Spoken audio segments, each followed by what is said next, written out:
All right, there is one question. Okay, actually, before I start this live chat, let me remind you that I'm doing my best to actually give you the best quality videos and offer you as much as possible on my channel. So as the channel is getting bigger and the interest is higher, I definitely need to um, get better equipment. I also need to get a few more people to do editing and also marketing for me. So you know that all costs money, and I would appreciate if you can support the channel by using by donating through super chats and super stickers. So that would be very much appreciated. All right, let me start with your questions now. The question is hams and quads in two different workouts. I have heard I have hard time getting any kind of pump blood flow in my legs. I'm thinking I need more sets for each. Well, I think you're watching my videos, and if you follow my advice, I would be surprised that you're not getting pump and that you're not getting as much as you should. Maybe you're not doing enough sets, enough reps, especially for legs. They are different muscles. They are more stubborn than upper body muscles, and that's the main reason why you're not getting results. You're not getting pump. Yes, you can split your quads and your hams. This is what I do with my advanced clients. They have 2 sessions. One is for quads, and another one is for hams. Then that way they can train hamstrings more, because we usually do three different exercises for hamstrings that way. Other way, it's very difficult to put 3 or maybe 4 exercises for quads in one session, especially if you do it correctly with high intensity, number of sets and number of reps, required number of reps. And then if you end up doing your hams at the end of the session, that will be very difficult. Sometimes you can give them priority. You can start with your hamstrings, but you will never be able to do as much as if you split them. So I have experimented myself with that, and I can tell you that that is a good idea, but obviously you need the right guidance for that as well. So the next question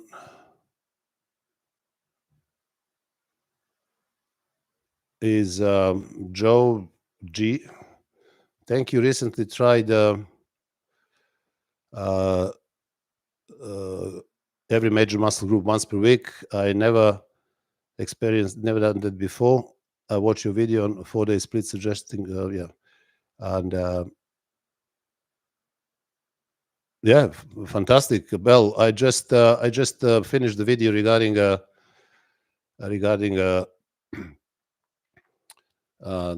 why training muscle group once per week is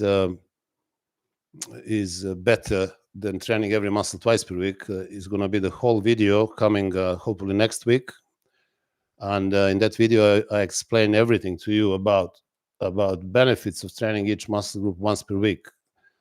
I will explain to you even scientifically, not in a way that you see on internet and YouTube, actually, by many influencers. They are relying mainly on some pseudoscience, which has nothing to do with the real world, the one we live in, our world.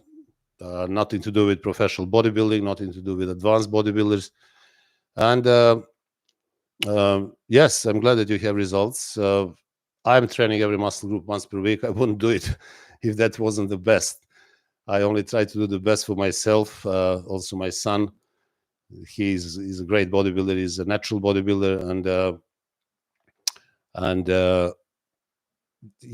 I will get him soon. I'm doing the series on natural bodybuilding, so you will have an opportunity to actually learn from Milos how he trains, what is his diet, and actually there is a whole series of videos in which he's training every muscle group, and I will do that for you guys so you can learn firsthand from a natural bodybuilder, the one closest to me. because there is a lot of nonsense going on about most of the things that I say, and it's always like, oh, but this is only for people who are on steroids. Well, I mean, most of my clients are natural guys, and they don't care about steroids or competing. And you can see them on my website, and you can see how they look. So yeah, welcome to my world. So thank you for thanking me for advice. Yes, Uroš Lukovic. If certain muscle group is lagging behind, for example, upper chest, would it be optimal to train that muscle group at the beginning of the workout? Absolutely, yes. If your upper chest is not really developed, you should always start with upper chest. There is a big confusion as well in the bodybuilding world regarding upper chest. And there are some, again, so-called gurus who are saying, oh, there is no such a thing as upper chest. The best thing to do is just flat or decline press. Well, far from the truth. Major pectoralis is a single muscle, and that's true, but it has two major parts. One is called a sternocostal part, which is 80% of the chest, and this is the one that actually you use when you do flat bench press or decline press or flat flies or decline flies or cable crossovers. So this is the 80% of your chest muscle. The origin of that section is in sternum, insertion is in the shoulder. Now, the second big section of your major pectoralis is called clavicular major pectoralis. Now, clavicular major pectoralis has origin in the clavicle, the collarbone, and insertion in the shoulder joint. That means that when you do flat bench press or decline press, you simply don't use your upper section or clavicular major pectoralis. So the only way to activate that is to go incline, maybe 30 or 45 degrees, and then under that angle, because origin is now in the clavicle, not in the sternum, you will be able to fully stretch and fully contract that upper chest or clavicular section of major pectoralis. I want to mention that that section contributes up to 20% of your whole major pectoralis muscle. So if you don't care about 20% of your major pectoralis muscle, simply don't do it. Who cares? But if you care, and if you are really serious about training, you will pay attention to that. If it's lagging, then start your chest workout with incline barbell press or incline dumbbell press, depending which ones works better for you. Let me see somebody else. Yeah, okay.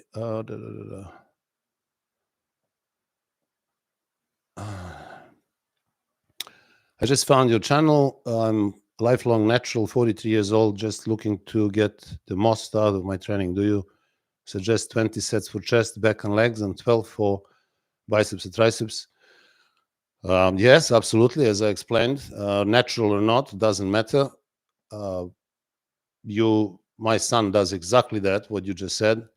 Well, it doesn't have to be 20 sets. I'm not so obsessed with this, percentages, digits, statistics, analytics. I'm not that because humans, we are not machines. If you're talking about a car engine, clearly you will have to take everything into consideration because everything will be mathematically precise and exact. So you can't just have 2 degrees left or right, the engine will explode.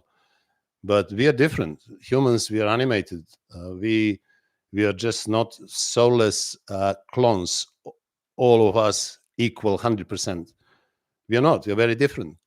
So it doesn't have to be 20 sets. It can be 16, 17, 18. It can be 23. So when I say 20, I'm just signaling you, giving you guidance that is not 4 or 5 or 6, is some, clever guy's advice. But it's around 20 when it comes to smaller muscle groups. Yes, it can be 12. as a guidance, but you can still do 8 or 9, or you can do 13 or 14, doesn't matter, depending on some day. For example, I feel much more energetic. I'm not a robot. I follow my instinct, and if I feel great, I will do more sets. If I feel slightly different, I may do less sets. So on the end of the world, at the end of the day, nothing is going to change if I don't do 12 and I do 13 or 9. So yeah, feel free to experiment. Let me see what else we have there.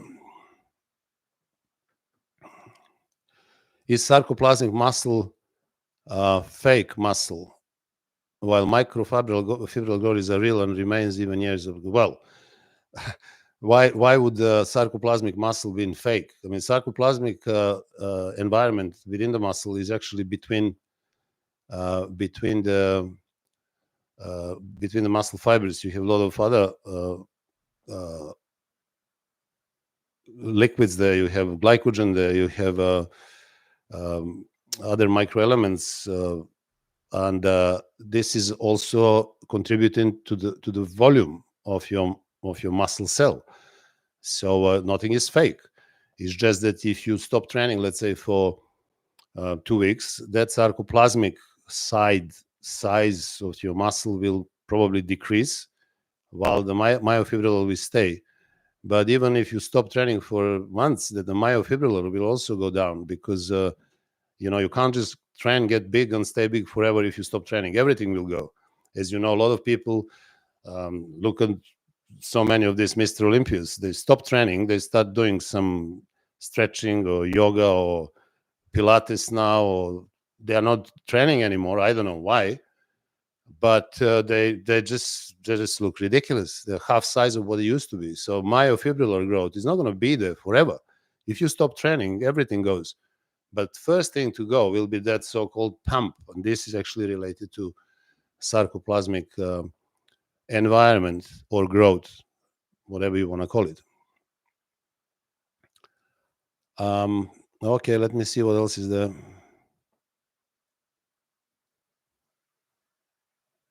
Yeah, there is a question: how and when should one increase the weight in any exercise? So basically, if you're performing everything as I suggest to you, if you choose a weight, let's say 80 kgs, and you try to do 5, 6, 7, 8 sets for bench press, right? You keep the same weight, 80 kgs, and you do 12, 13, 14 reps in the first set, then you continue on that weight, then the reps start dropping down slowly. But the day will arrive when you actually keep repeating those 12 reps for almost all these sets. So this is suggesting you that you have become stronger. So you need to increase that weight a little bit. Maybe next session, try 85. And you will see again the natural decline of reps over the sets. So if you are, most of the people are actually doing it the other way around. They are doing that pyramid system, which is more geared towards weight lifting, right? Not necessarily bodybuilding. And that pyramid system will actually allow you to hit that last set with some huge weight, if that is the target. I don't know, maybe if you want to do that, enjoy it. But in that case, if you hit your target set, which is, let's say, 6 reps in the fourth set, and one day you hit 10 or 12, then it's time to increase the weight again. But again, bodybuilding is as I said, we are animated creatures. We're all different. You have to follow. You have to try feeling everything that you do. It's not just muscle-mind connection. It's also that feeling of doing it right, feeling in doing it enough. So it's not just to go forever, do God knows how long sets, to train every muscle 3 times per week because somebody said this is going to happen. No, it's not going to happen. You have to start recognizing yourself as a unique individual, and you have to find out what works for you. I've seen people doing all kind of different things in my career. I traveled almost every country in the world where bodybuilding was developed, and I've seen them training heavier weights, less sets, medium weights, more sets, lighter weights, even more sets, like Serge Nubrev, for example, and they had great results. So it's definitely something individual. So every time I give an advice, I actually I try to give you guidance, right? They give you which way to go, but I can't give you the recipe for healthy life. Nobody can. You have to do it yourself. Guys, don't ask me about supplements and food. Today we're talking about training. Last time we spoke about diet.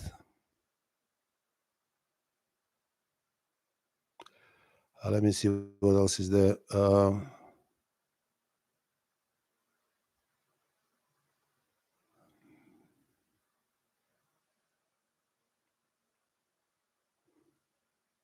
I'm 57 and I'm on the split you had on your videos. I feel gassed with such high volume. Do I need more calories in my eating plan to sustain high volume? Well, you have dozens of videos on my website talking about different diets and how to structure your diet, what to pay attention to. I'm not a big fan of calories. They don't mean anything. This is just energy unit. Doesn't say anything about the quality of that food that you eat. So 400 calories from 100 grams of sugar are the same as 400 calories from 100 grams of protein from chicken, but they're very different in quality. So don't get messed up with calories. Focus on right.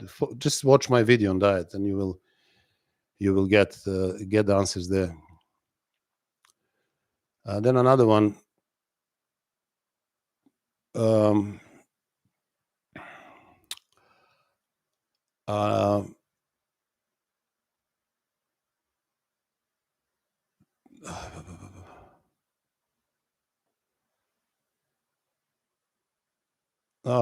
thank you, Uroš, for becoming the member of the site. Uroš Lukovic, thank you.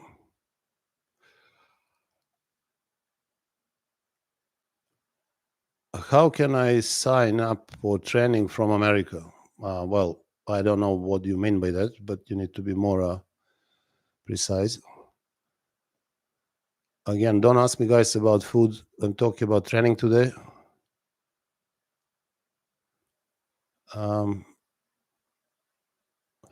Yeah, there's a good question. So, how long do you rest between sets? What would your 3-day split be if you could only go to the gym 3 times a week? Well, how long do I rest between the sets? When I talk about intensity in one of my videos, I explained to you that intensity is not just overload. It's not just something that you achieve by lifting heavier weights from one session to another. Training can also be much more intense if you train slower or if you do more reps with the same weight. For example, you do squats with 100 kgs and you do 10 reps, and that is 20 seconds in average. That's your set. Now, if you start going slower down in the eccentric part of your repetition, in the negative phase, and you increase that time under tension from 20 to 30 seconds during your 10 rep squat, you will understand that intensity can be achieved with different means.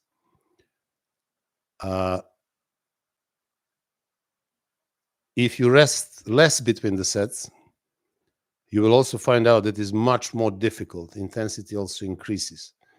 So people used to do that in order to, they used to call quality training in 70s and 80s. They didn't do any cardio, but they did less rest between the sets. So they would do more sets in one session, meaning, again, that the time under tension, that the real workout time has increased. So if you are in the gym for an hour and you do 20 sets for your session, and every set is an average 20 seconds, so 20 sets for that session, or one muscle group or two muscle groups, doesn't matter, will be 400 seconds. So this is the real training time in that 1 hour training sessions that you call 1 hour, 400 seconds. So that is less than 7 minutes. So what are you doing another 53 minutes in the gym, right? So this is the rest between the sets. So if you rest longer than you need, you're just wasting your time. I remember when Arnold said once, when he went to Germany from Austria, and he said, when I saw German bodybuilders, I just couldn't believe they were all busy. They were all in a hurry. I thought these people must be very busy. They're all running some businesses or something. But they were not in a hurry. They were training properly. Well, Arnold, being a power lifter in those days, all like a power lifter, he would do a set and then he would rest and he would chat and they would come back and again. But then he understood actually why are all these bodybuilders training a bit faster, not because they're busy, but because they want to grow muscles bigger. So you need to rest just as much as is enough. Probably for upper body muscles, no longer than a minute. For lower body, 2-3 minutes, depending how intense you go. Not for every exercise. When you do leg extensions, for example, you don't need 3 minutes between the sets. If you do squats, high reps, yes, you will need 2-3 minutes, definitely. Okay, let me see what else is there.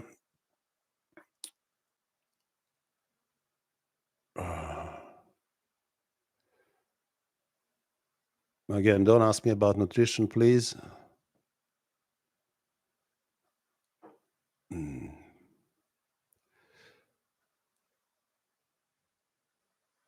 There is a question, yes, here.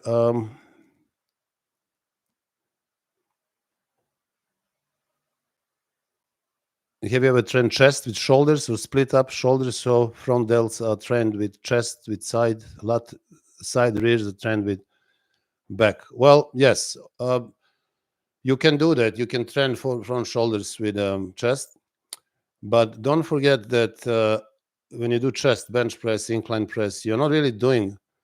If you do chest properly, I mean, you're not really doing much of your front shoulder. Why is that?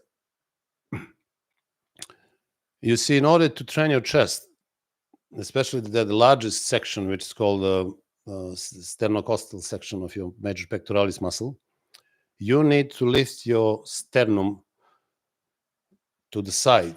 So the chest exercise is this, right? So the bench press should be this, okay? Not this. This is, I don't know what this is called. This is not bench press. I never did it. So if you want to do train chest, you need your arms up, you need them all the way back, and you need up. You see, this mainly involves chest muscle. Now, for the shoulder muscle, you need your sternum to go down, and from this position to go up. This is what front shoulder does, and that has nothing to do with chest.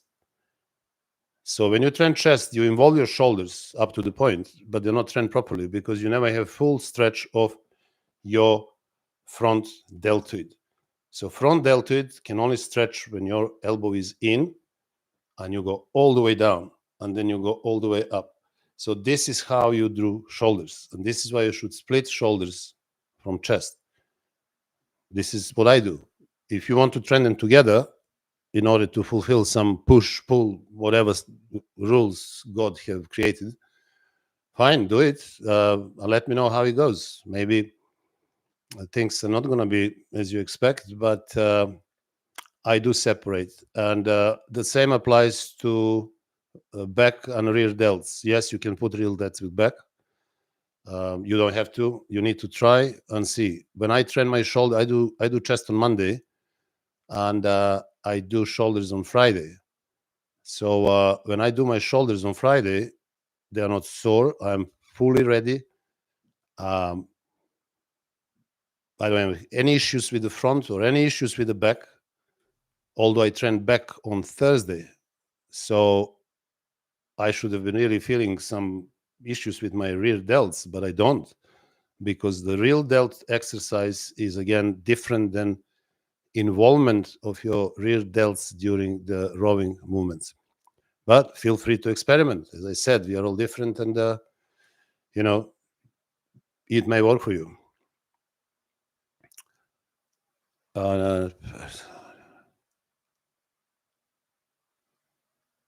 Okay, let me see what else is there.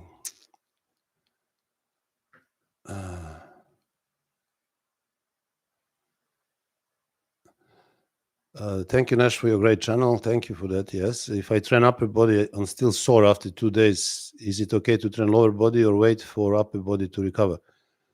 Well, I don't know if you watch my other videos, but I don't really know what you want to ask. I advise you to do chest on Monday and legs on Tuesday. Yes, it's very good to train even if chest is sore. So it's nothing to do with your legs. So you're going to be fully ready to do your legs. So just feel free. Yeah? I'm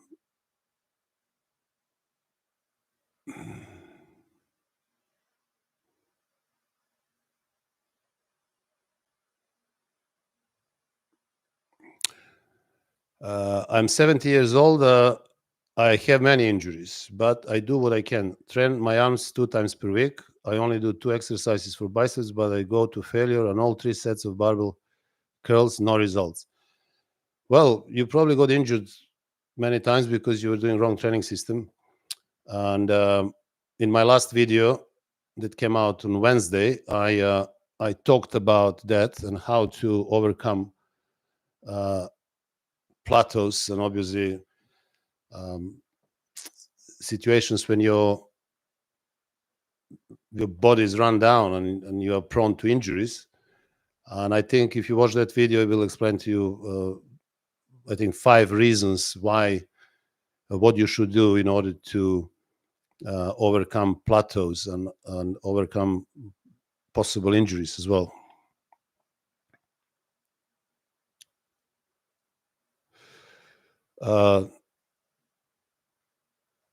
Luka Dacic, thank you very much for your super sticker. And thank you for your kind comment. Yeah.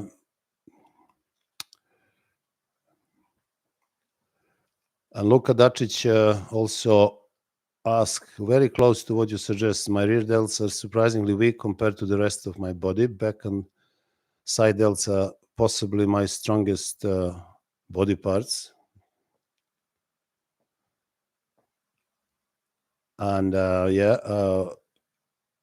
which exercise would you suggest? How to change this the order to? Well, if your back and rear delts and the side delts are the best body parts, then that's fine. You shouldn't worry about that much. But in order to give priority to your rear delts, I would start your shoulders workout with rear delts.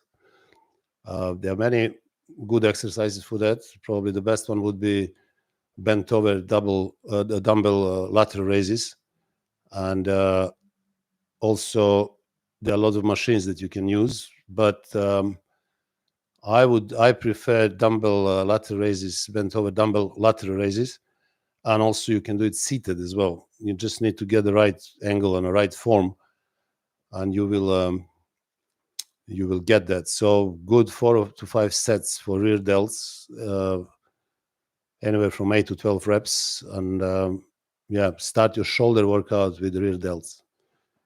That'd be the best thing to do.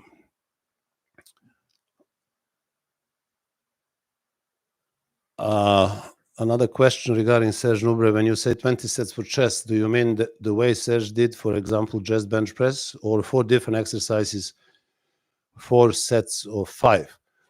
I don't think you will be able to do 20 sets for chest. I didn't see just bench press. I didn't see many people doing that. I never did it. Sometimes I like to go with the first exercise in my workout. I like to go more sets. For example, when I do leg press, if I start with leg press, often I go 6, 7, 8 sets, sometimes 10 sets. That's for leg press. Now, When it comes to back, I like to start sometimes with my first exercise, pull-ups or pull-downs. I go 5-6 sets, but rarely I have ever done 20 sets. I remember doing pull-ups. The most I've ever done was 14 sets. And yeah, but I would advise you to do 4 different exercises for 5 sets is fine. But again, don't just stick to these rules, 4-5 or 5 exercises, 4 sets. Give it a go. If you start with bench press and you feel great and you feel fine, just carry on, do 5, 6 sets, 7 sets. Who said that you have to do 4? And then just see what happens. You may end up doing the rest of the exercises, maybe 3 sets each, and that's fine. But again, you need to have that in mind. You need certain amount of sets to grow. You can't just grow from 1 or 2 sets. Forget about this nonsense, right? Nobody did. Nobody ever managed to do that. Nobody will ever do. All these stories about heavy duty and the rest of it is all business. It never happened. Even the Mike Mentzer, great Mike Mentzer himself, who has achieved fantastic results. He had great body considering his very bad skeletal proportions, not necessarily great genetics. He achieved fantastic, phenomenal results, but he did it with high sets and high reps like everybody else. People saw him, people trained with him. Not many people, actually. Since he introduced heavy duty, nobody saw him ever. But they saw him before. Tom Platz saw him, Franco Colombo saw him, Borko saw him.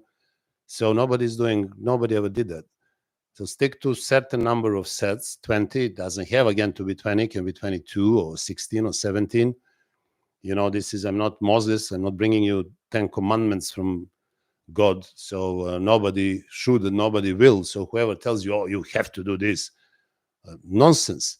I'm just giving you guidance. I'm giving you an idea. I'm pulling out of my rich experience what I've seen, what I've done, just to give you an idea that you're free to decide. You have a choice. You see, I don't like anything written in stone. And everybody who is doing that, they're just, I don't know what they're trying to do. They're seeing themselves some divinities or something. No, you have to experiment. I'm giving you my story, my guidance, my experience, and then you hear that. So now you have a choice. Having choice means that you are free. When you don't have a choice, then is a problem.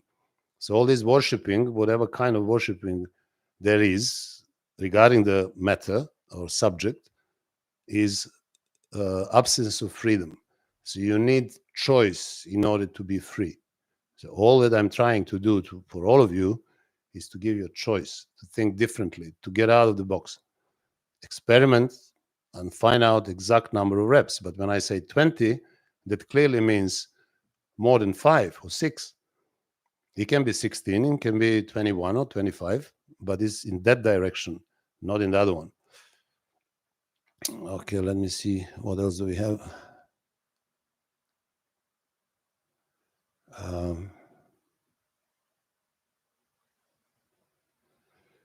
There is a question about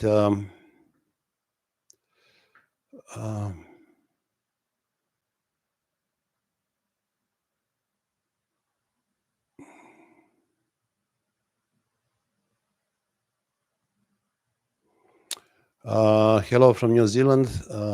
Does your shoulders recover after doing chest and biceps and then doing back and triceps day? Yes, my shoulders recover. Right now I'm training 5 times per week. I do chest on day 1. I do shoulders on day 5, so they fully recover. Yes, they do. And they're not to do with chest. When I'm training chest, I'm trying to hit chest, not shoulders. So you have to be aware that chest muscles are not shoulder muscles. So when you train chest, you need to do correctly. That means that you will involve mainly your chest, not your shoulders. But I see a lot of wrongdoings in the gyms around the world, and people, I don't know what people are doing, but it's not bodybuilding. Bodybuilding is a very intelligent sport. It requires a lot of knowledge. You need to understand anatomy, you need to understand biomechanics, and physiology as well. This is why I love this game, because it was so deep, so profound. It required a huge intellectual effort to grasp the fundamentals of this game. And this is all I'm trying to do now, just try to give it to you. So you don't have to go my way. It was a rough ride, but I didn't have anybody in my days to talk to over the phone or live chats or online personal training or personal custom training systems and programs for diet and stuff like that. I had to travel around the world in order to learn all these things. So yeah, I do recover. That's fine. Okay. If you do upright rows, do I need any more trap exercises? Well, it depends on your traps. I always had good traps. I don't know if that's genetics or maybe because of my back workouts. So I did occasionally shrugs, but my favorite exercise is still upright row, especially with slightly wider grip, because that way I still stimulate. This is an extra work for my lateral deltoids, and also front, and also trapezius. So I found this fantastic exercise, but you also need to know how to do it properly, because knife can be used to cut food and help you fantastically, but you can also get cut with the same tool. So the same is with exercise. So if you don't do it properly, you may have elbow problems, as a lot of people do. But this is down to biomechanics and understanding of this particular movement.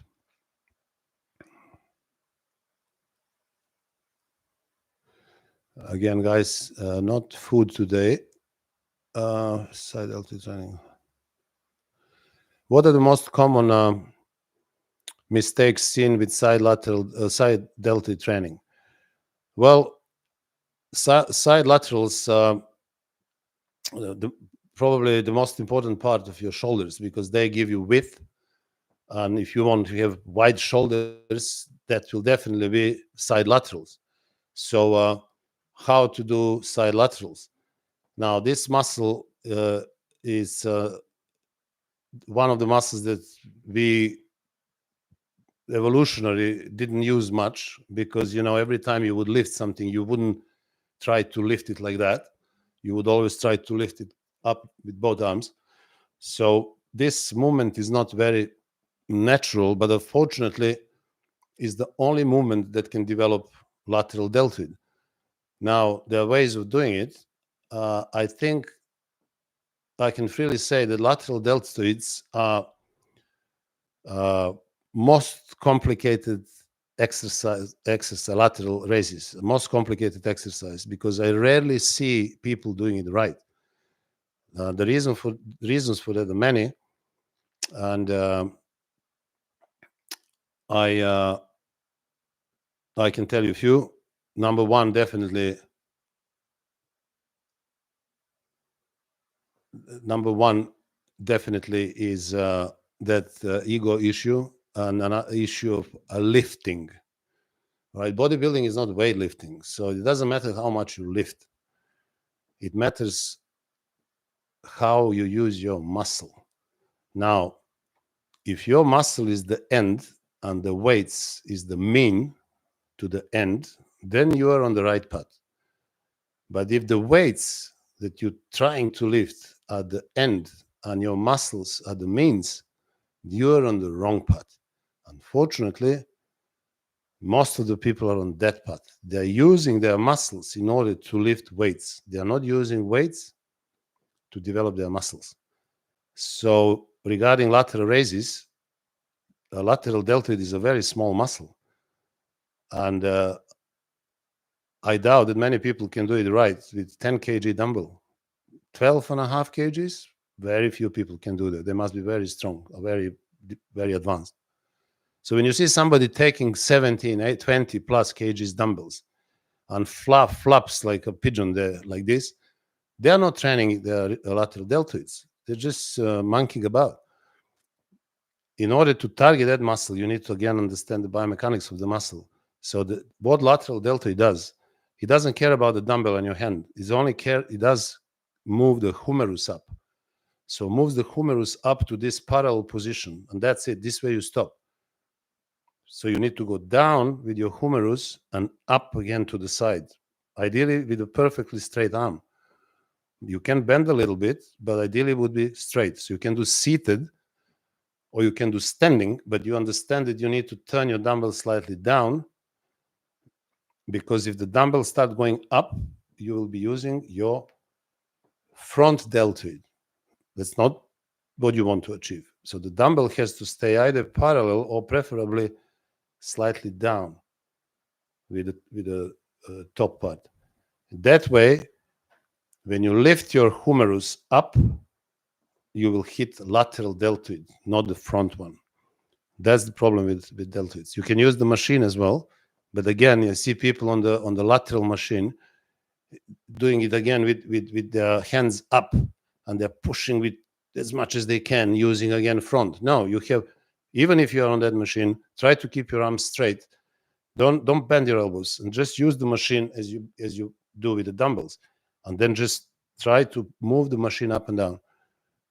Yeah, it is a very difficult exercise, but unfortunately, this is how it is. Yeah, guys, I would remind you again that you're welcome to help the channel perform better, to help me to do better videos and more of them. So the way you can help is to donate via super stickers and super chats. So yeah, consider that. Thank you. So why is the majority of advice to do high frequency now? You are one of few recommending once a week training for muscle growth. Have you seen any natural bodybuilders use higher frequency? Well,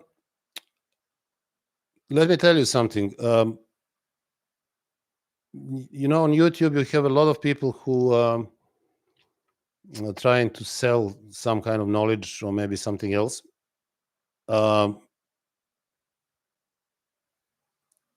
But you need to be careful who you are choosing to trust. Who is going to be your, let's say, fitness guru, right? Who are these people? Are these people professional bodybuilders? Did they ever compete? Have you ever seen any photos of them? Are they in a good shape? Year round? All the time? No, they're not. They didn't compete. Their history is empty. They have no photos of themselves to impress you. They talk about working with many hundreds of clients, blah, blah, blah. Where are those clients? Did you see ever before and after picture of any of them? I'm talking about biggest names of fitness influencers. Where are those clients? Nowhere. Why? Because they don't exist. You go to my website and you can see the scroll, and you will scroll and scroll. You see people that I changed. I changed them dramatically. And you see pictures from before and after. Why they are not showing you that? Because there are none of them. Why is one of the most famous influencers always training in truck bottoms? Why it doesn't show you his legs? Because he doesn't have any chicken legs. Why? Because he didn't know how to develop them. And you are going to trust him? Well, I wish you all the best. So be careful who you are choosing to advise you. People, there's some skinny guys, again, big influencers. The business model is brilliant, but when it comes to genuinity and honesty and knowledge and experience, it's all rubbish. Why is rubbish? If you see some guy who is skinny with six-pack and got a couple of veins on his biceps, and he's an influencer, he knows something. Really? Do you know that every day when I travel to the gym, I see dozens of people working on scaffolding, on construction, digging the roads. Now in the summer, they take their tops off. You know how many of them look better than these influencers on YouTube? They look ripped. They are covered with veins. They are skinny. None of these guys is going to the gym and lift weights. So to be skinny and have a six-pack, a couple of veins, doesn't mean anything. Bodybuilding and giving advice on muscle growth and fat loss is much more than that. So be careful who you trust. Also, there is another one, very popular. He's always fat. He's even showing himself all the time fat. You know who I'm talking about. He knows everything. He is flying around with some papers, studies, scientific research from here, from meta-analysis, blah, blah, DD. I don't know who gets impressed with it. So I'm telling you to train muscle once per week because I'm doing it all my life. I've been doing it. I was doing it when I was natural.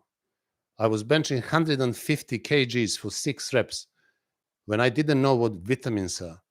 And I remember my friend coming to the gym and saying to me, "Oh, did you hear that guy that is big is taking some tablets? They're called Dianabol."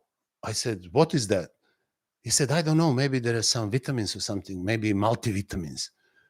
So I said, "I don't know. I never heard about it." 150 kgs for 6 reps. You wouldn't believe that.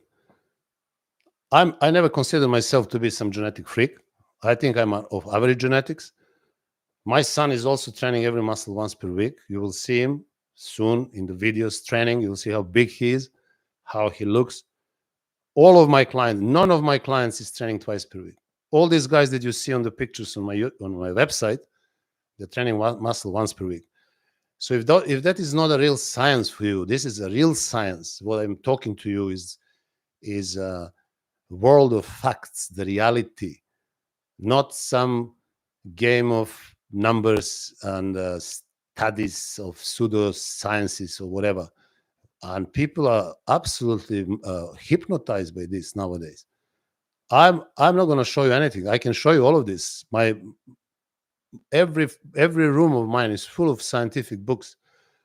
So I know exactly what I'm talking about, but I'm not flying around with that because it's completely irrelevant for what I'm trying to pass to you. Optimize muscle growth and fat loss. And I know how to do that. And this is what I advise you is actually the way to get there in the best possible way. And as fast as possible, what is more important, safely, high intensity, overload, super heavy weights. All right. You see them. You know who did it. You know what happened to them. I know them personally. I love them because they're my friends. They're crippled now. Torn biceps, torn triceps, torn quads, torn chest. This is, they're my age or even younger than me. I wish they look like me. I would really want them to be like this. They can't even train anymore. They can't even walk anymore. So choose your advisors. Be careful because what I talk about is safety as well, not just muscle growth and fat loss for the sake of your whatever success and then your health and everything else goes. No, you want to be active, you want to look great, you want to be strong, you want to be ripped for the rest of your life, every month of the year. Not like some big ones sitting down like this, and they're even proud of it. They're showing it. Fantastic. I don't understand, but yeah.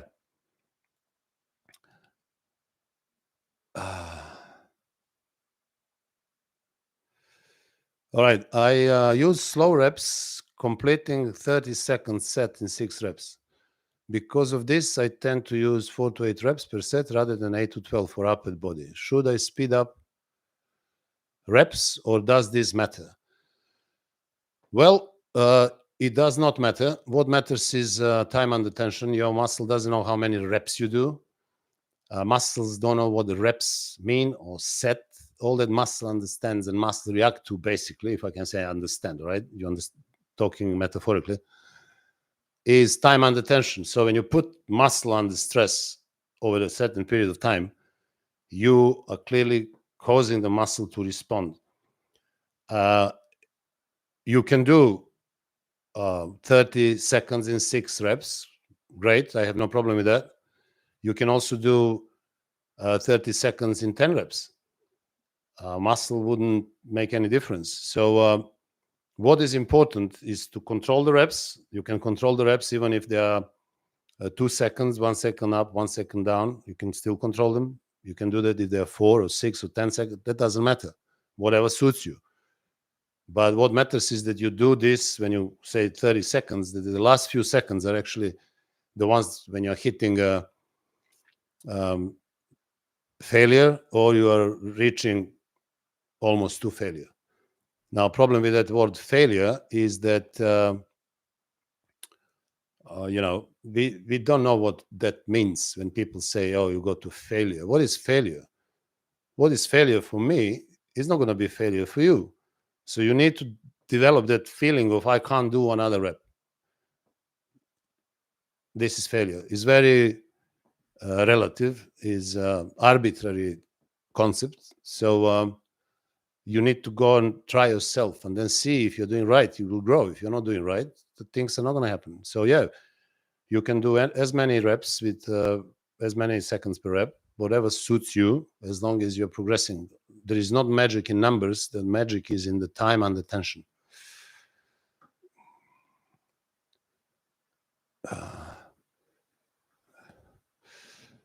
Georgi Deshekar, thank you very much for your sticker. I really appreciate that.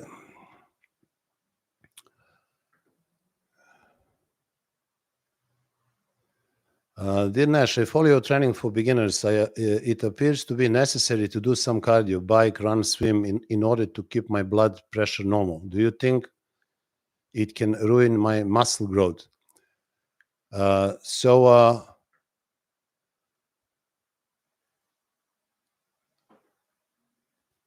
It appears to be necessary. Well, I don't know what appears to you to be necessary. I don't think it's necessary at all. Nothing is necessary to do some cardio. I don't like that word cardio because it's an absolute nonsense. Whoever invented it is probably that spin about cardio equipment that has entered every single gym in the world, and it costs fortunes. So the most expensive equipment in the gym is always cardio equipment, right? So people have been psyched up into that cardio mantra. Everything you do is cardio. Even now, you and me talking here, we are doing cardio. Why? Because cardiac system is involuntary. You cannot train cardiac system. You can only train muscular system. Now the question is, which muscular exercise training is the best for you? So bodybuilding exercises are all cardio exercises. That's one thing that has to be cleared forever. When you do bike, run, or swim, you're doing exercise which is a low intensity exercise. When you do exercise in bodybuilding, it's high intensity exercise. Because it's high intensity, it lasts shorter. Because other exercises like biking, running, swimming, they are lower intensity and they obviously last longer. So what is the benefit of them? Well, depending on what you understand as benefit. Everything you do, biking, running, or swimming, will tax your nervous system. More intense those activities are, more stress you will put on your nervous system, central nervous system. Lower of intensity, less stress. What are you going to achieve with them? When you bike, run, or swim, you will burn the mixture of different calories. They will come from glycogen, they will come from blood sugar, they will come from fat, and they will also come from muscles. So now, more intense, more glycogen, more brain chain amino acids from your muscles, and less fat. If they are less intense, let's say like walking outside, for example, in the park, you will be burning mainly body fat. Now, how much body fat you're going to burn? Well, not much. Not much. Is there any benefit in doing biking, jogging, swimming? Yes, it is. It's fun. It's relaxing. My favorite is walking. I like to go to the park, walk for an hour, 45 minutes when I have time. Why? Because I feel great. I relax. I usually listen to some music. I'm in the park or in the forest. I enjoy the greenery. I enjoy the blue sky. And it's a fantastic opportunity to go back to nature, to be exposed to sunlight, to look at the sky and the birds and the greens, because we spend most of the time under the neon lights, boxed in the four walls. And this is not the ideal environment for us. I don't count that I burn any calories by going for a walk for an hour. That doesn't do anything to my me staying in shape. I don't do it religiously every day. I do like maybe 3-4 times per week when the weather is nice, and that's the main benefit. So if you do it for pleasure, but don't overdo it. Don't do it with high intensity, because you are going to be taxing your nervous system, which you need to keep recovered for your workouts, and also you will be burning glycogen and muscle tissue, which you don't want to do.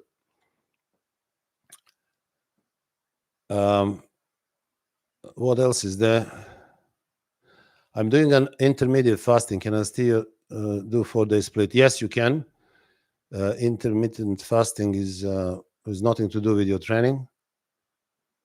You don't need any simple carbs before training, because you're not going to be using your blood sugar during training if it's intense. Mainly you're going to be using glycogen, and that is something stored hours and hours before you have went to the gym. So it's mainly psychological. I used to train on empty stomach, not just me, many other bodybuilders. Arnold used to do it. Serge Nubre used to do it. And you don't have any problem. But if you are psyched up into carbs, so I need some carbs, then you are going to have a psychological problem, and that's a real thing, right? So when you have some carbs, you produce some hormones which are going to make you feel happier, but nothing to do with your real ability to perform high intensity, because glycogen, as I said, is not stored 5 minutes before your workout. It's stored during the night, during the meals, previous days, etc. So yes, intermittent fasting has nothing to do. Just follow that. There's nothing wrong with that. And train with high intensity. Do your best.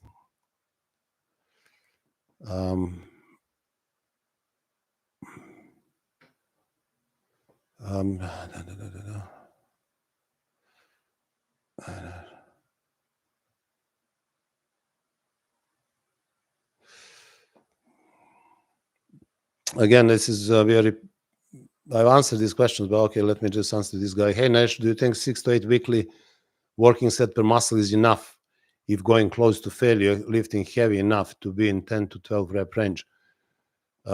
6 to 8 sets weekly, maybe for biceps and triceps, but no, not for chest, not for legs, not for back, not for shoulders. No. I mean, I do 7-8 sets of leg press when I start my leg workout,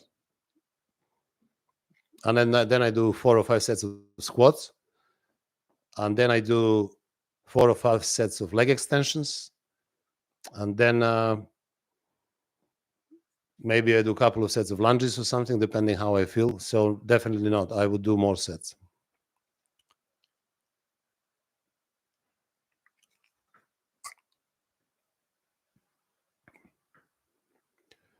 Julie Hunt, thank you very much for your sticker. I really appreciate that.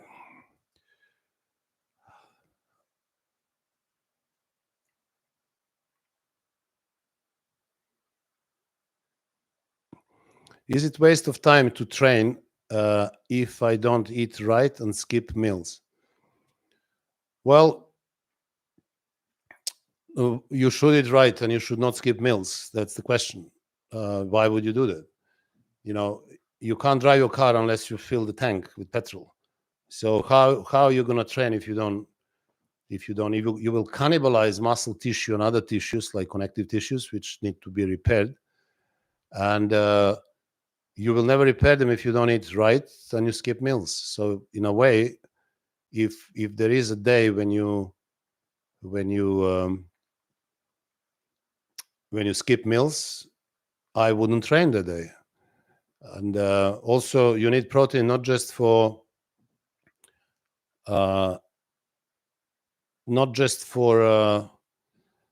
muscles, but also you need protein to recover and rebuild, rejuvenate your vital organs, heart, lungs, kidneys, liver, for example, very dependent on protein. Skin, hair, nails, they all need protein.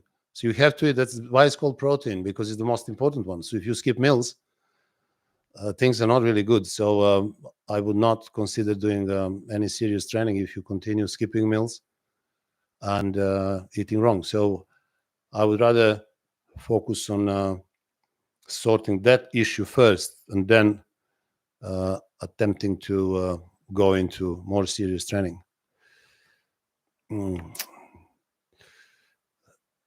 Second City Entertainment, thank you for your sticker. I appreciate that.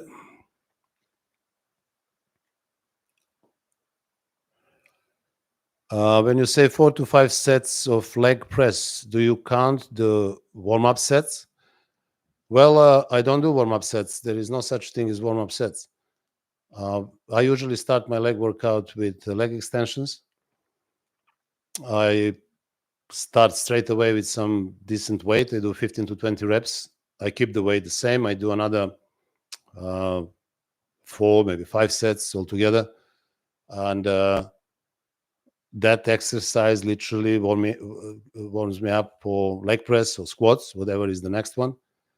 But there is no such a thing. You can't just warm up. What is meaning? What is that? What is warming up? What is going to happen? So you choose an exercise and you do maybe a bit lighter weight, and then you do maybe higher number of reps. But if I, let's say, start leg press and I do 3 plates each side, which is relatively light, 320s each side, I can go and do 25 reps. Why should I stop at 12? I make a serious set out of that set, and I warm up during that set, which is the first set. Then I may do another one with the same weight. The reps will drop a little bit. Then I may add up extra plates. So there are 4 plates each side on leg press. Now I'm going to attempt to do 20 reps. Then I may go heavier. Sometimes I keep 4 plates each side, and I do 6, 7 sets with very high number of reps. Sometimes I go up to 6, 7 plates each side. In that scenario, the reps will drop down to 12, but I never go below 12 for legs. Greg, thank you very much for your sticker. I appreciate that and your kind comment.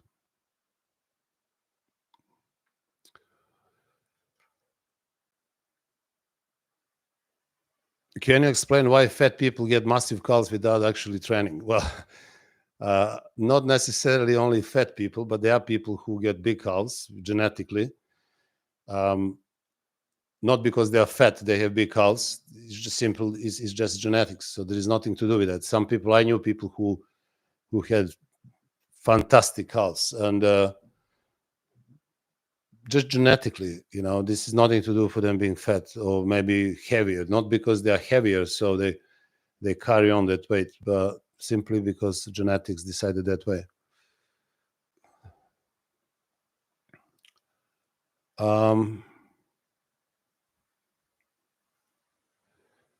Your best chest, shoulders, triceps, biceps exercise, just one.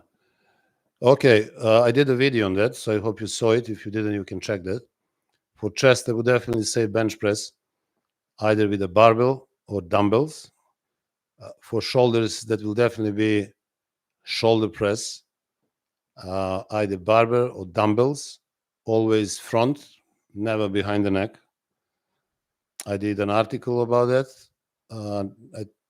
If I didn't, I think I posted on my on the posts. But yeah, triceps. Well, the two is difficult for triceps because triceps is three-headed muscle. So the best one for outer and medial triceps would be push down, and the best one for the long head will be so-called skull crushers. But that's the wrong name for the exercise, because that exercise, understood as skull crushers, should be actually performed with a bar going behind your neck, or you can also do it seated with dumbbells or bar, so behind, in order to fully stretch long head here. So if you end up on your skull, you don't have this position, and this is where you want to be for long head. So skull crushers, ordinarily, casually understood, is the same muscle as push down, because your arm is not in the position where long head is fully stretched. That's the position. This is why Arnold used to do dumbbell behind the neck, or if you can do it on the bench, but the bar has to go behind your head, not on the here, because here you're still doing medial and outer triceps. So not many people understand that. I think it's very simple. It's just understanding biomechanics, but well, what is simple for some, it seems impossible for many others. So yeah, that would be for triceps, either push down, or I can't say two. Biceps, definitely barbell curls. Yeah, definitely barbell curls. Let me see what else is there.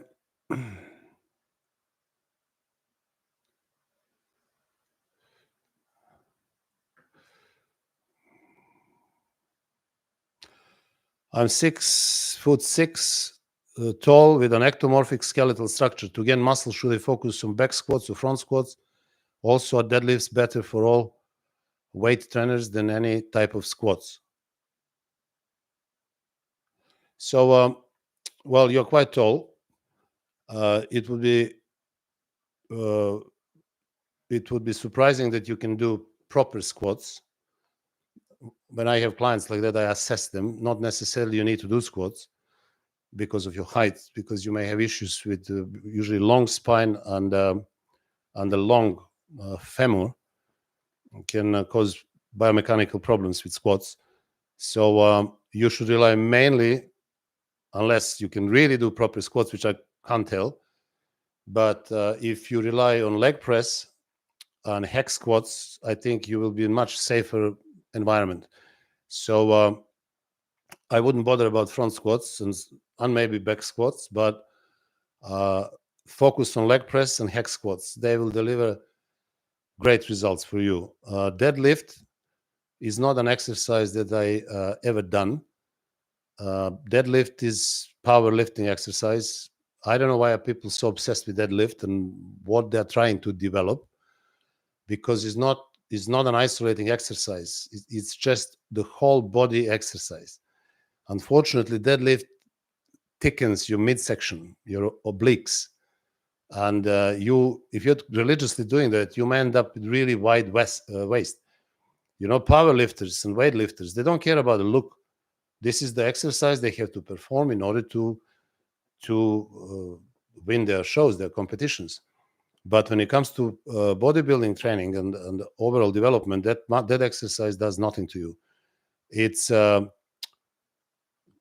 It's just a huge amount of stress on the central nervous system for no particular gain.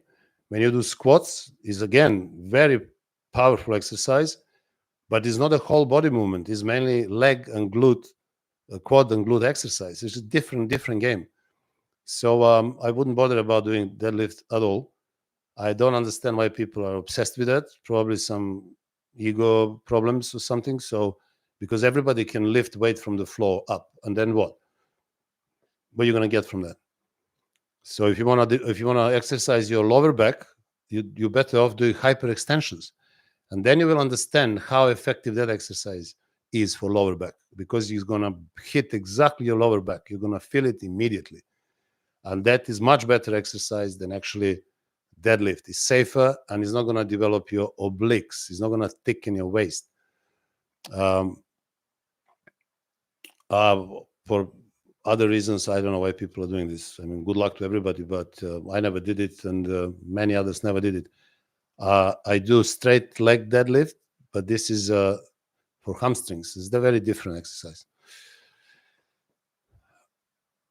If one of your trainees wants to prioritize calves, how do you guide them?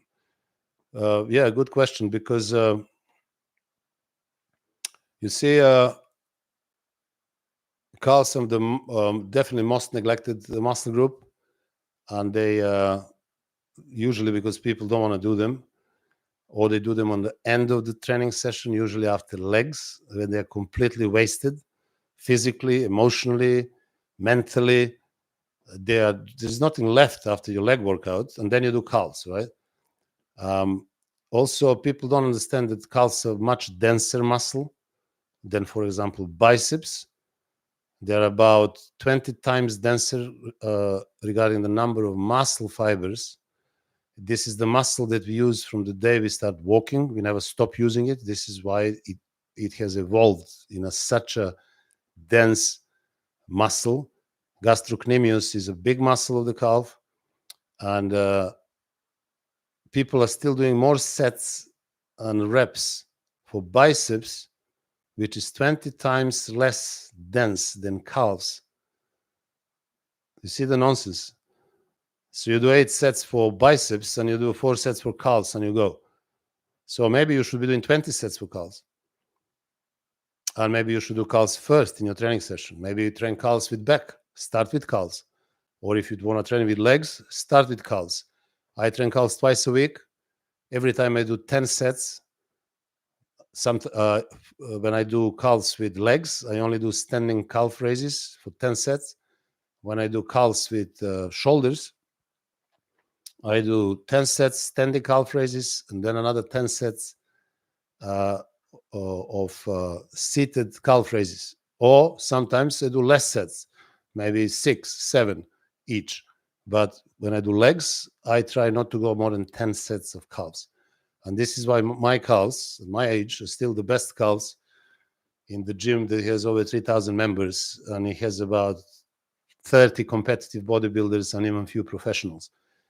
And when you look at them and you look down, well, no good. So many of them blame genetics, but I don't think is always the case. Yeah.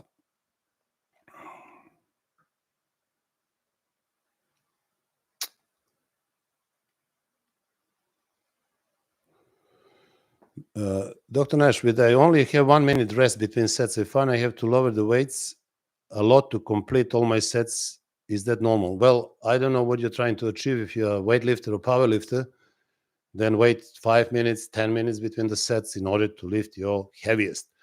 If you are trying to build muscle, the story is different.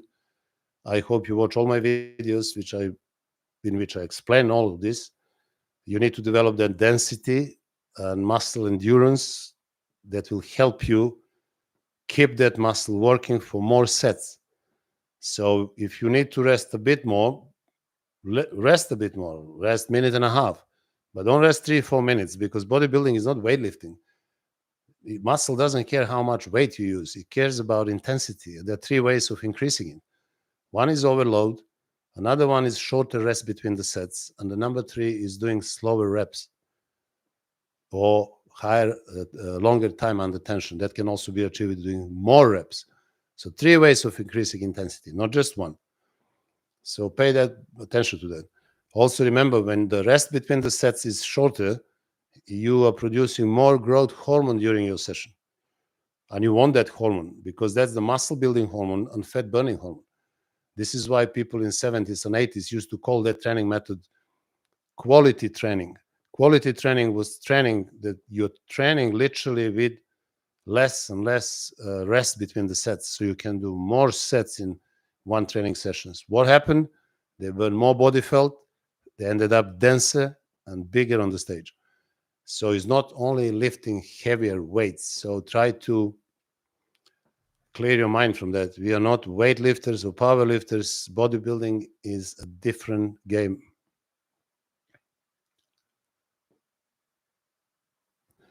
If you do dumbbell pullovers, would you do them on chest or back on any day? I don't do dumbbell pullovers. I don't like that movement at all, despite people who thought it helped them a lot to increase their rib cage, like Arnold would say, which is sorry, but nonsense. You can't increase your rib cage. How can you do that? I mean, it's just a nonsense. I don't do that exercise at all. I never did.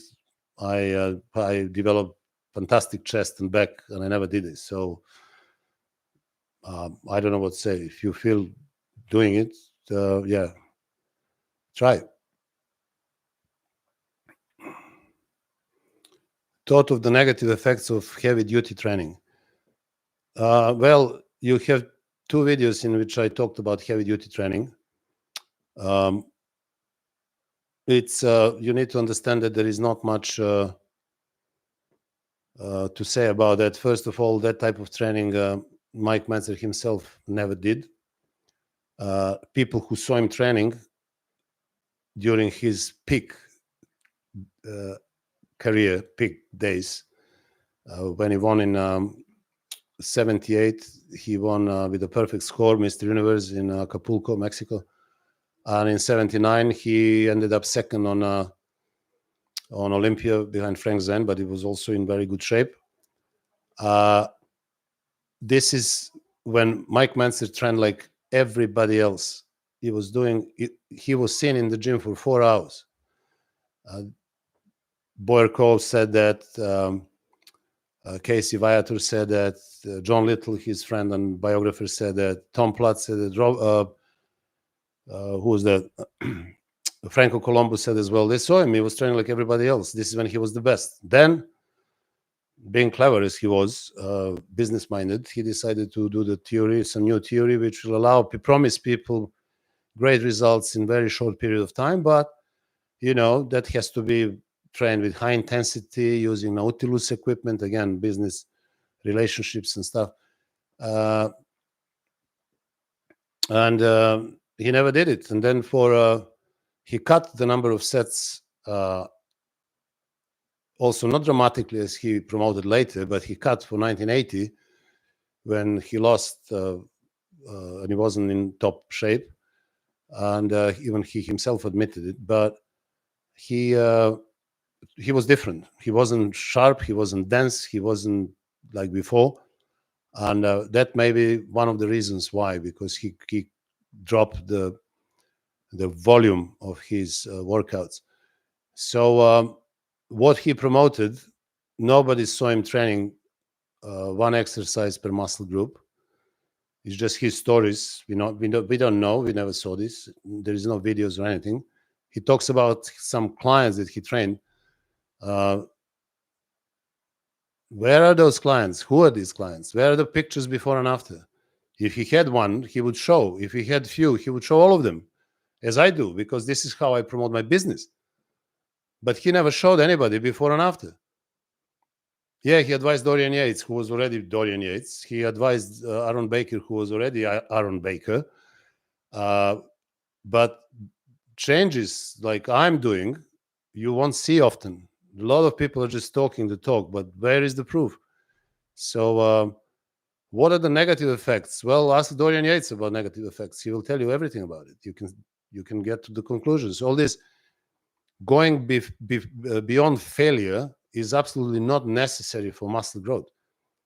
Doing these force reps, negatives, beyond failure. You know what failure is? Failure is when you cannot perform anymore, right? You can't do it. And now somebody is helping you, so you are apparently trying to do the negative rep because you're stronger in that. And then you rip your tendon because the body said, I can't do more, stop.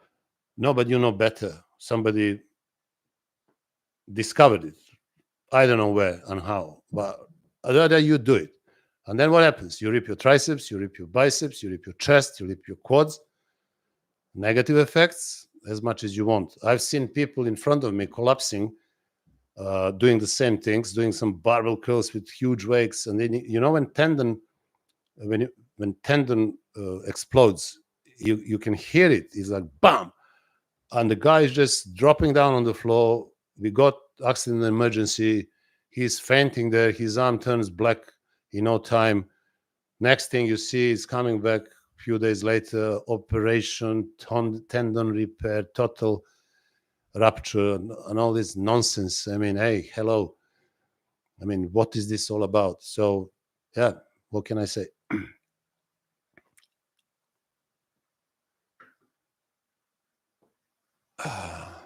What is the purpose of bent over rows? The mass builder and overall best back development. Well, bent over rows definitely one of the best exercises for your trapezius muscle. Also, teres major, teres minor, infraspinatus, supraspinatus, all these muscles on your back, especially trapezius, which is a huge muscle. Trapezius is not just up there. This is top part of trapezius. Trapezius goes all the way down. Is a huge muscle on your back and gives that depth, so you can see thickness of that trapezius. So when you really have it developed, you can it's really impressive. And the best exercise to do that is actually bent over barbell row. Can be done with barbell. It can be done with 2 dumbbells. I love it. I feel that one more than any other rowing exercise. And is not overall back development, but is mainly for the big triceps muscle. When it comes to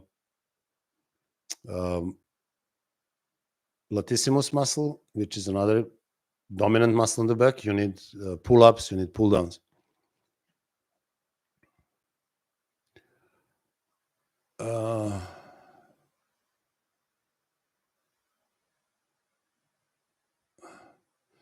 Is good morning good exercise for posterior chain? Well, I don't like that moment because it's very uncomfortable having weights on your back. Whoever did it, fine, but Bruce Lee and similar, but no. Hyperextension is much better, much safer, and I found it much more effective. Do you do any direct forearm training? And if so, which body part I never did direct forearm training. I think my forearms were always very good from pull-ups, pull-downs. I never use straps, so I always use my grip, so which helps obviously develop flexors and extensors. But I do hammer curls for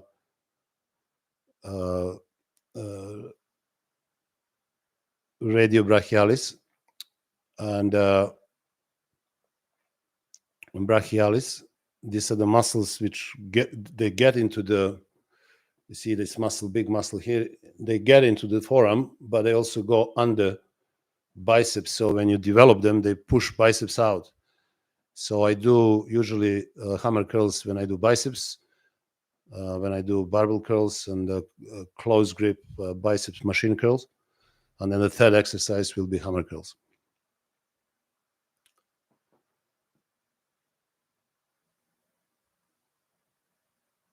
Is high intensity and time under tension better than going to failure for muscle growth?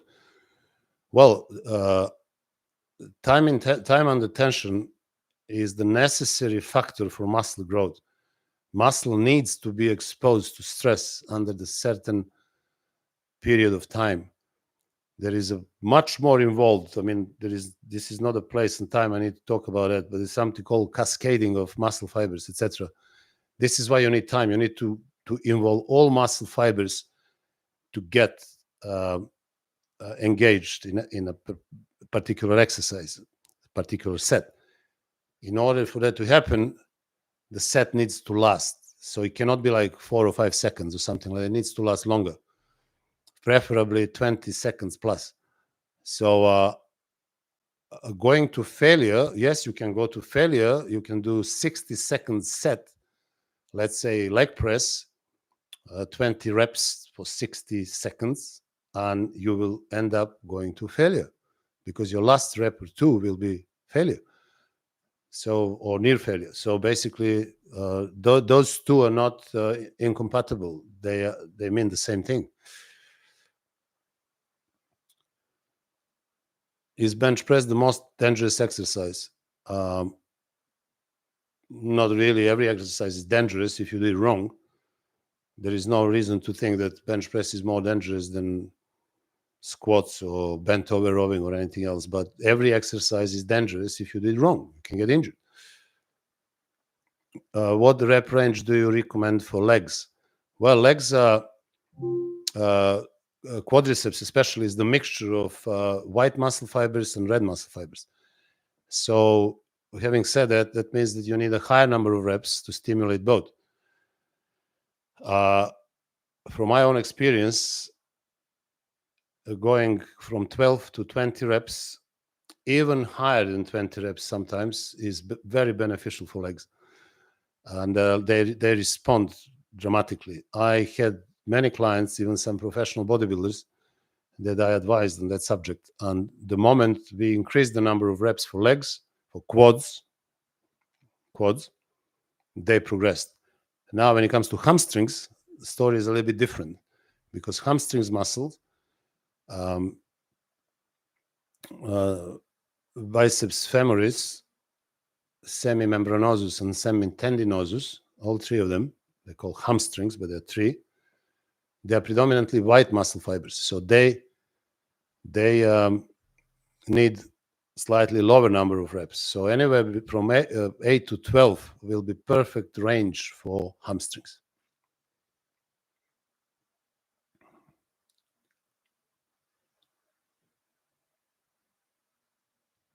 Is seated incline biceps curls best for muscle growth and time?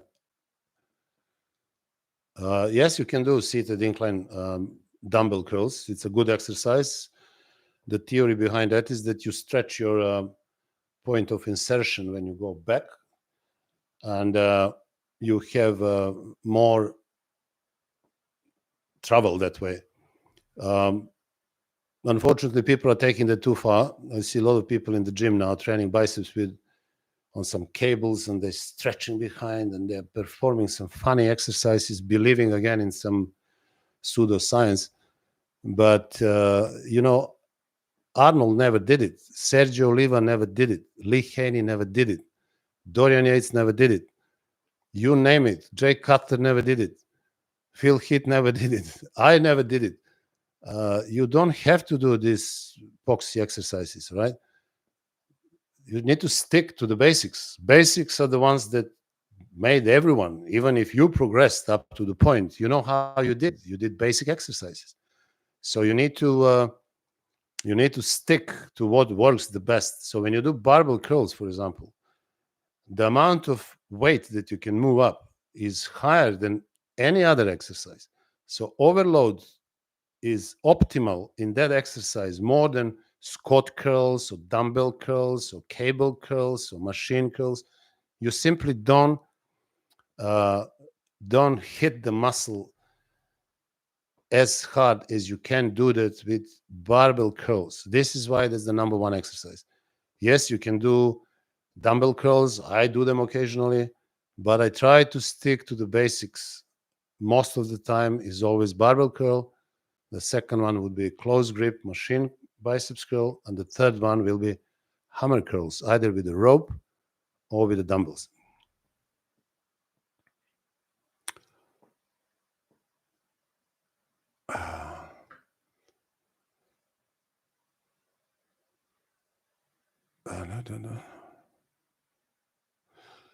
Dinesh, my sets of 12 reps are never shorter than 45 to 50 seconds. Some of them take more than 60 seconds. Is it too slow? Can this affect my development negatively?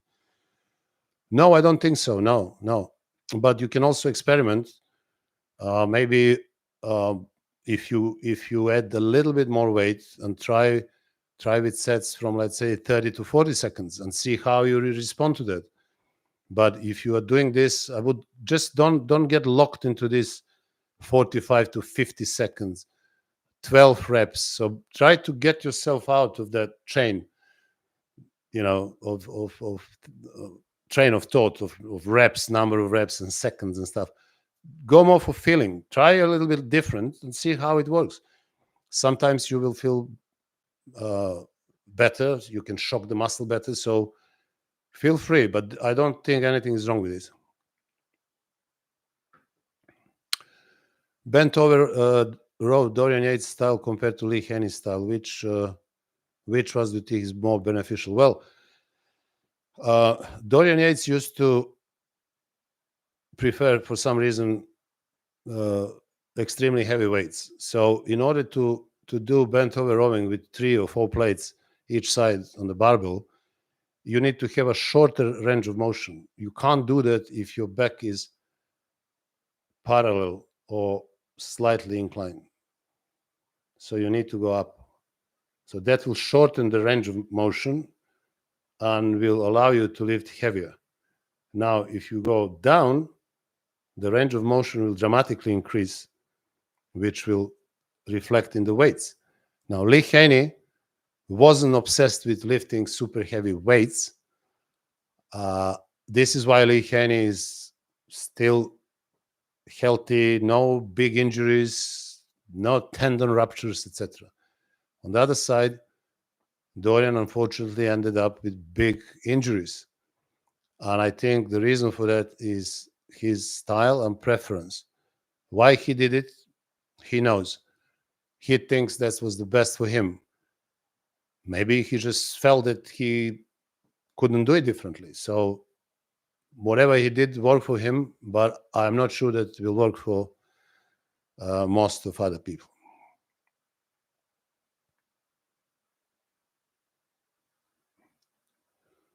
How would you complete a full leg workout if you only had free weights, barbells, dumbbells? Well, most of my early career, I only had free weights. I didn't have, I remember when leg press arrived, I was already competing and I was already winning shows. So if you do legs for quads, for example, you start with squats and you do good 6, 7, 8, maybe 10 sets of squats. You can finish your workout doing front squats, maybe lighter weight, maybe 4 or 5 sets. And I think you're going to have an amazing quad session. Amazing. I did it. I benefited. My legs grew most during those times. And when it comes to free weights for, let's say, hamstrings, you can do straight legs deadlift that will allow you to hit your hamstrings greatly. So yes, you can do that. Yeah.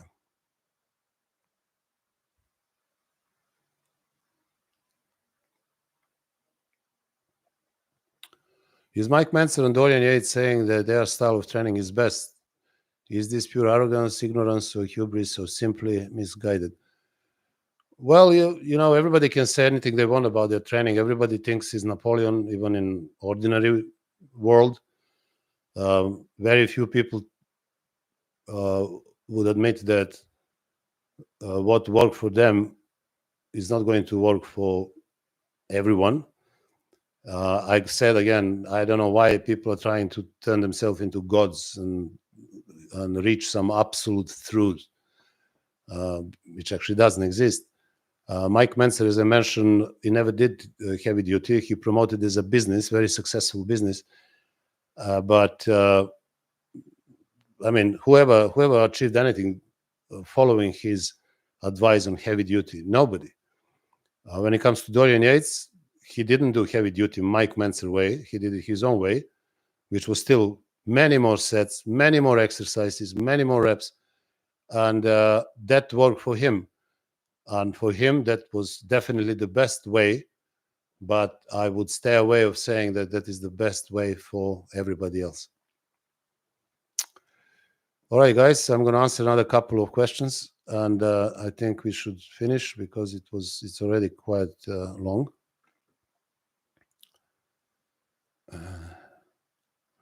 Mike Mentzer is saying straight bar is better than EZ curls.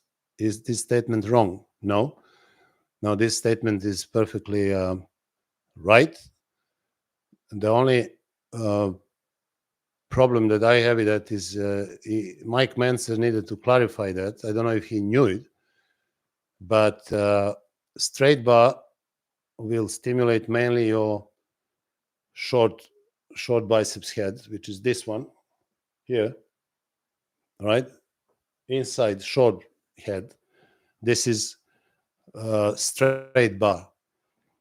If you do EZ bar, you will involve a lot of your radiobrachialis muscle.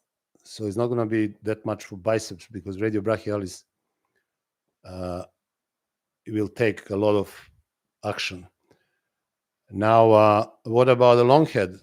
So long head can only be stressed if your grip is close, because you literally expose your long head when you keep your hands close to each other. Perfect one of doing that is the machine biceps, machine biceps curls, which we had in a best gym in London in Muscleworks. We have hundreds of different machines there, and it's really good. So you need to train your short head and you need to train your long head. For that, you need straight bar, barbell curls, and you need close grip machine biceps curls, or maybe close grip squat curls. Attila Zakos, thank you very much for your sticker. I really appreciate that.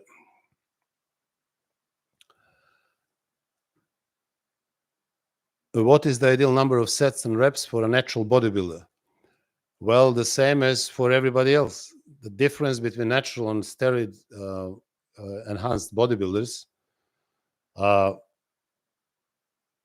many. Training is absolutely the same. Both of natural and enhanced, they need to take care of recovery, full recovery, and they will need to pay attention to right time under tension and enough sets to stimulate muscle growth, not just myofibrillar muscle growth, but also sarcoplasmic muscle growth. So there is a lot of benefits of doing higher number of sets, not ultra high like Serge Nubre did, and it worked for him, and not many other people, the same as Dorian Yates' system worked for him, but not many others. But higher number, when I say higher, I usually think about 20 sets, 16 to 20 sets, maybe 25 for large muscle groups, maybe 8 to 12 for smaller ones. And number of reps is always the same. Upper body muscles, perfect 8 to 12. Lower body muscles, 12 to 20.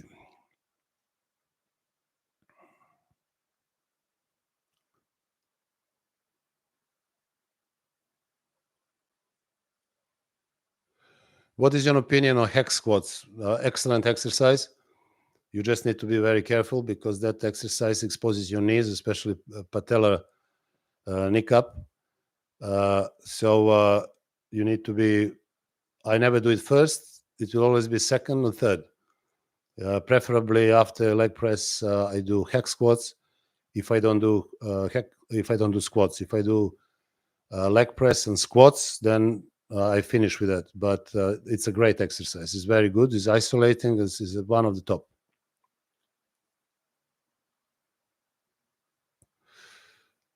Superstars of Muscleworks was very informative. Yeah. Well, Muscleworks is a legendary gym. It is the most famous gym in Britain. It's definitely one of the best. All of you who are in London, I wish you come to Muscleworks and see it yourself. It's literally a mecca of bodybuilding. Everybody was in Muscleworks. Flex Wheeler, Ronnie Coleman, Victor Richards, Phil Heath, you name it. Everybody was there. So whoever comes to London, obviously, is going to come to Muscleworks. So yeah, Saf, the owner, is a great guy. He has been doing gym business for a long time, and he's absolute magician. I mean, equipment that he chooses, the display of machines, everything in the gym is absolutely fantastic. I'm there every day, so imagine how lucky I am. So whoever is in London, welcome to Muscleworks. You will have a great time there. Do you recommend the same volume intensity for women as for men? Absolutely, yes. No difference. The difference will only be in weights, but all the other benefits, physiological benefits, growth, recovery, growth stimulus, absolutely the same, no difference.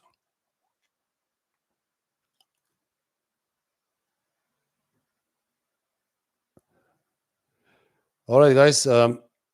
Thank you very much for your support tonight. Everybody who sent stickers and super stickers, super chats, again, thank you very much, and I really appreciate that. You can still send them if you want to support the channel. As I said, I'm trying to do as much as I possibly can. Everything at the moment I'm doing myself, so I will need to, get a bit more sophisticated equipment and obviously support from a few more people. So that all needs money. So your support will be more than appreciated. I want to remind you that I will be publishing soon, hopefully next week, my unfiltered training diary for 1992 when I appeared in the best shape. And in that diary, which I decided to finally publish because a lot of people asked me for that, I will explain to you how I prepared in last 16 weeks for that competition when I won nationals. I will explain everything about my training for 16 weeks program, my diet, and my steroid cycle. So if you're interested, you can download that. It's going to be a real eye-opener for everybody who is serious about training and who wants to know what I have done. I also want to tell you that I am preparing the series on natural bodybuilding with my son, Milos, who is a natural bodybuilder, and we will be doing this together. So you will be having an opportunity to meet Milos, and he will explain to you everything about his training, his diet, his lifestyle, and there will be also videos about every training session that he does. So I hope lots of you who are natural, you will be very, very happy to see this series, and you will learn a lot directly from my son, who's been listening to my advice for 9 years now. And it's very rare for a son to listen to his father, but in our case, it just happened. So it's fantastic. And you see how much he benefited from that. So, yes. And another last thing to say is that if you have any problems regarding your workouts, your nutrition, your progress, I'm here to help you. The best way to do this is to go on my website and check all the services that I provide. First of all, there are eBooks that you can download and learn from that a lot. They will put you on the right track. They are absolutely loaded with detailed explanation about nutrition, about training, about fat loss, about lifestyle change. There is an ebook for beginners as well. Then also there are my personalized training and nutrition programs that I do for clients all around the world, and they're benefiting daily. So you can benefit too from those custom created training and nutritional programs. I also do online personal training and telephone consultations, and also one-to-one personal training in London for the ones who live in London. So please visit my website, check my services, and see if there is anything that I can do for you to help you grow more and lose body fat. So thank you very much, everybody, for tuning in, and I hope that I'm going to see you soon in the next live chat. I will announce when that is going to happen. So I wish you all the best.